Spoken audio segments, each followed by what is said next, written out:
যাকে স্পেনের মুসলিম বিরোধী সমর্থকরা থামাতে চেয়েছে সেই ছেলেটাকেই মহান আল্লাহ পাক পুরো পৃথিবীর সামনে সম্মানিত করেছেন।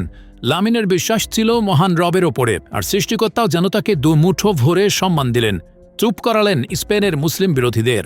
হ্যাঁ, তাই মুসলিম বিরোধীদের উপযুক্ত জবাবটাই দিলেন লামিনে ইয়ামাল।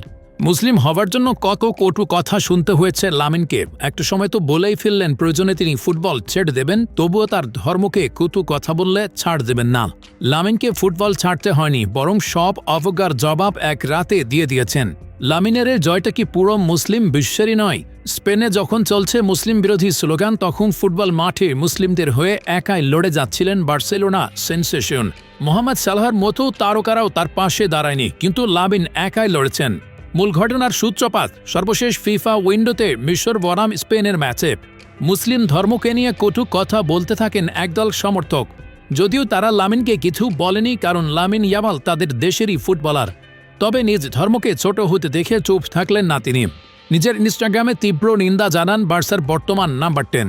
অথচ চাইলেন লামিন চুপ থাকতে পারতেন, কিন্তু ওই যে কথাগুলো মুসলিম বিরোধিতা লামিনের হৃদয়ে আঘাত করেছিল, তাই নিজ দেশের সমর্থকদের কড়া জবাব দিতে ভুল করেননি তিনি।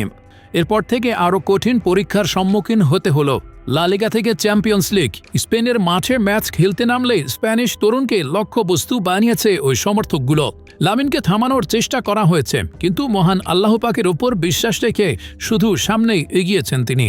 সৃষ্টিকর্তার ওপরে যার বিশ্বাস, তাকে আটকানোর সাধ্য আছে কার? তাই তো লরিয়ার্স স্পোর্টস ওয়ার্ল্ড অ্যাওয়ার্ড, যাকে বলা হয় ক্রীড়া বিশ্বের সবচেয়ে সম্মানিত পুরস্কার, সে সম্মান উঠল লামিনের হাতেই। 2025 সালে বছর সেরা উদীয়মান ক্রীড়াবিদ নির্বাচিত হয়েছেন তিনি।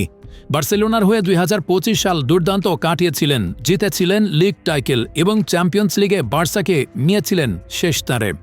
সকল সমালোচনা আর বাজে দিন উপেক্ষা করে সৃষ্টিকর্তার ওপরে বিশ্বাস রাখা লামিনের জন্য অ্যাওয়ার্ড বিশেষ প্রাপ্তি। লামিন আগামী দিনগুলোতেও এভাবে এগিয়ে যেতে চান।